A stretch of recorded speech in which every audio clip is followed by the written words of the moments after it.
Hello! So today I'm going to be talking about Anthony Bourdain's Kitchen Confidential.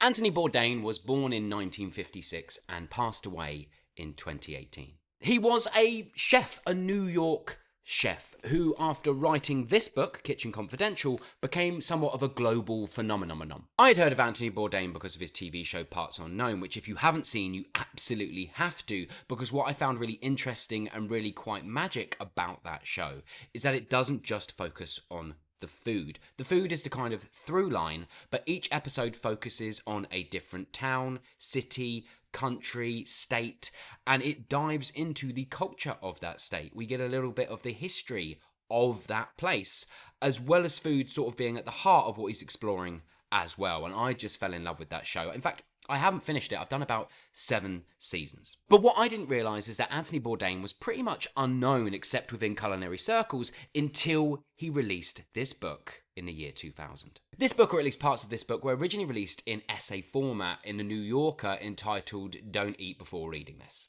Now, I'm sure there's some people who are in the know, or people who read a lot of memoirs or non-fiction based around the culinary world, who could tell me that no, this book was not that original. But to me, from what I can perceive after reading it and when it was released and how much of an impact it made, it really is Bourdain's no bullshit kind of punk rock attitude when it comes to his storytelling that really raises this one up from most of the rest. So let's get into some of those themes. So we're getting some behind the scenes realism. The book is looking into masculinity and bravado. The book talks about addiction and self-destruction. We get a lot of brotherhood and loyalty, the idea of the kind of the line cooks, your sous chef, everyone playing their part. And it's, you know, they're like a gang of pirates, as Bourdain refers to quite often throughout this book.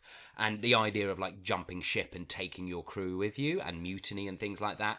Yeah, the kind of like brotherhood, loyalty, pirate kind of thing, punk rock sort of vibe, is like the beating heart of this book. We're also looking at chaos versus control. It dives lightly into exploitation and class. And finally, it's just food and passion. Like, you know, food and passion are also driving this book. That idea of nothing else matters but that kind of passion for food. And the people who exist in this world only exist because of that passion. Structurally, the book is just made up of stories and sort of essays based on Bourdain's life within the culinary world. The book mainly moves through, it does jump to a couple of other places, but it is mainly all based in New York, and we are watching Bourdain as he sort of rises up in his career, and he passes through a variety of different kitchens, from the very sort of elite to the very grimy. The book also gives these kind of lists to the reader, kind of like what not to eat, when not to eat fish, and why brunch is an absolute scam.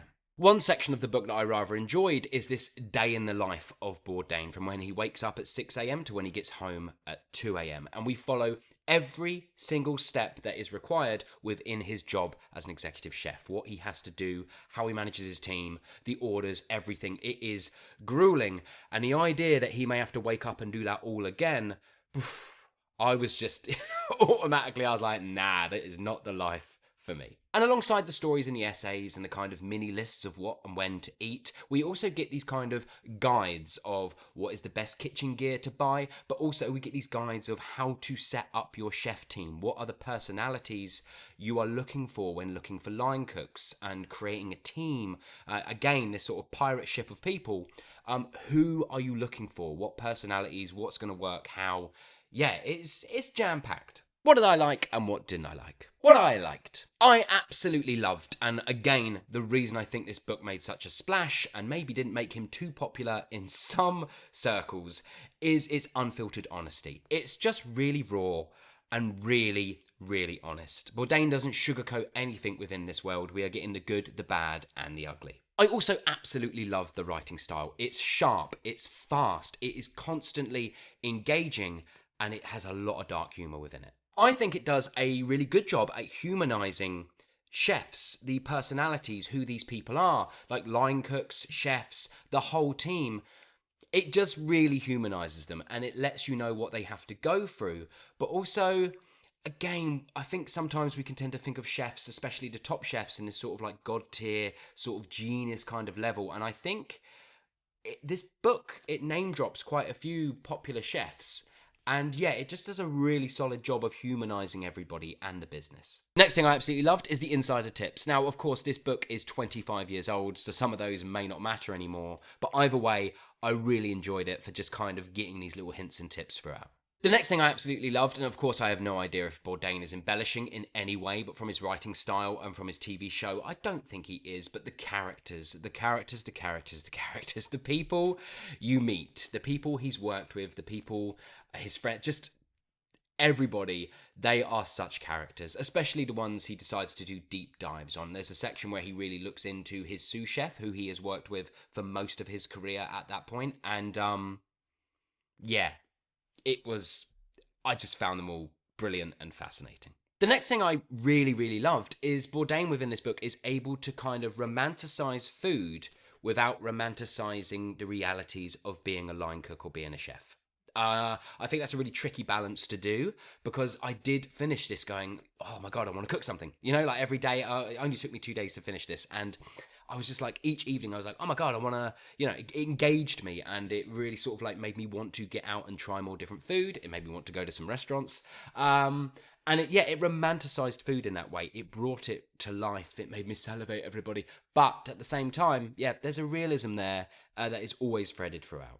And the final thing I really enjoyed about this book. Now, I didn't love it, and I think it could have been pushed further, but I'm still going to mention it as a like, because Bourdain could have not talked about this at all, but it does start to explore. It dips its toes into the waters of looking at class, race, and labour within the food industry. And I think it would have been very easy for Bourdain to just sort of leave that part out of this book, but he keeps it in and he explores it, and it does raise some interesting questions. Again, I think it could have been pushed a lot further, but either way, glad it's in there. What didn't I like? So I've got a few things. They're all quite small things, and some things the book can be forgiven for, and some things that are just purely on me. The first thing is, now this one actually didn't bother me at all. I'm actually just mentioning this one for any readers out there who might be offended, but it was written in 2000. There's some jokes in there that would be considered in 2025 maybe offensive or quite out of date. However, this is a memoir. It's, you know, he's telling a story, and this is how things were, and this is how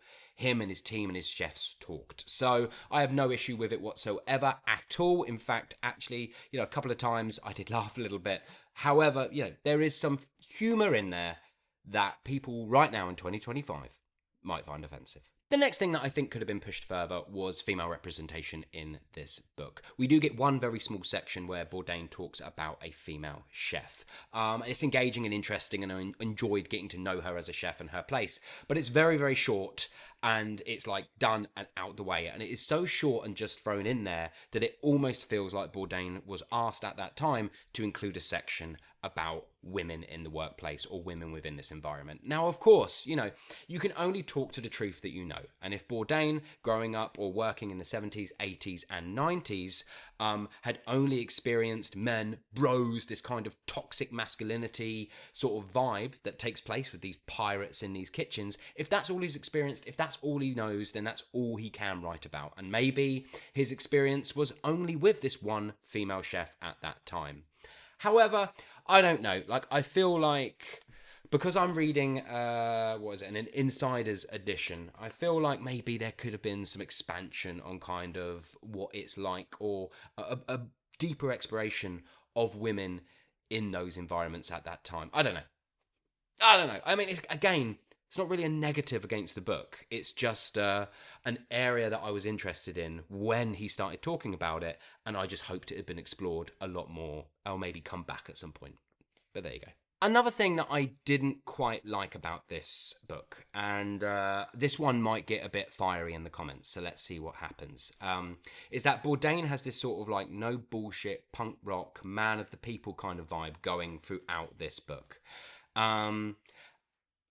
But there's a section where he says, you know, I got into a culinary school. Normally, the waiting list is years and it's really hard to get into, but I had a friend who gave some money and then I was in. And it's just this kind of like, well, there is elitism there, isn't there? Because not everyone, as much as you're like, just get it done, pull up your bootstraps, work hard and you'll get there, there's a part of me that goes, I don't know, that one comment, that one line where he just says, yeah, and a family friend just paid some money and I was in, just made me go, oh dear. So you're one of so I don't know. I found and it doesn't damage the book too much, but there was a slight bit of hypocrisy there. I don't think he doesn't apologize for it. He doesn't, he's just like, this is what happened. I wanted to go there. Family friend hooked me up and sorted me out, and I went there and I worked. And I think he's not apologizing for that in any way. But there is a tone and a vibe set out with the way he talks about his workers and hard workers and what is required. Um, and I go to myself, yeah, but you didn't. You got into one of the best culinary schools in the world just because a family friend paid for you to get in there and jump the queue. I know. It didn't sit right with me, everybody. It didn't sit right with me. But I soon forgot about it. I soon forgot about it and carried on with the book, and it was fine. But it's just that moment where I just went, oh, I don't like that. And maybe that says more about me than it does about the book. And the final thing that I think could have improved this book, and this is my big one, this is my big thing. Everything else that I've mentioned, by the way, they're just small little things, and they didn't damage the book in any way whatsoever. What I would have liked more from this sort of, and I wouldn't have minded it being longer, but you know me, I always like books to be bigger and bigger and bigger. But his sort of personal relationships, his relationship with his wife, and just him as a person could have been explored so much more. We could have got so much more into his life and him as a person outside of the sort of the culinary world. And I know this book isn't about that. I know this book is called Kitchen Confidential. It's all about his time as a chef. It's not about those other things. But because we are growing with him, because this novel starts with him at a young age starting out as a dishwasher and slowly going up and getting paid to go into culinary school, and just we go on a journey with him. I just wanted a bit more. Now, it didn't need to be packed with it, but just a little bit more would have given me a more sort of well-rounded experience. So there you go, that was my pros and cons. I've been very, very rambly today. I can only apologise. What do I give this book out of 5? I give it 4 stars out of 5. I thought it was excellent. Truly, truly excellent. And I have been a fan of Bourdain's work for a long time. I was very sad to hear of his passing in 2018. And I'm so glad that we have books like this and his TV show to remember him by that will live on. Definitely go check out Parts Unknown if you haven't. And to sort of sum up this book, I thought it was thrilling. I thought it was gritty and also quite funny and dark look into the sort of underbelly of the food industry, especially in New York. It made me hungry. It made me fall in love with food a little bit. It made me fall in love with him and his attitude a little bit. It's got a lot going on. And it's just got a few minor little things that sort of damage the book for me, but not enough for me to kind of, drop anything lower than 4 star. It is excellent. And if you're up for a kind of, yes, a sort of memoir-y non-fiction book based in the sort of food world, and you haven't read this, because I'm incredibly late to the party, then definitely give this one a go. Thanks very much for watching, everybody. Today has not been my best work. This has been a struggle, an absolute struggle for me today. But anyway... thanks very much for watching. Have you read this book, and if so, what did you think about it? Please let me know in the comments below. As always, I hope you're well and you're enjoying whatever you might be reading, and I'll see you all on the next one.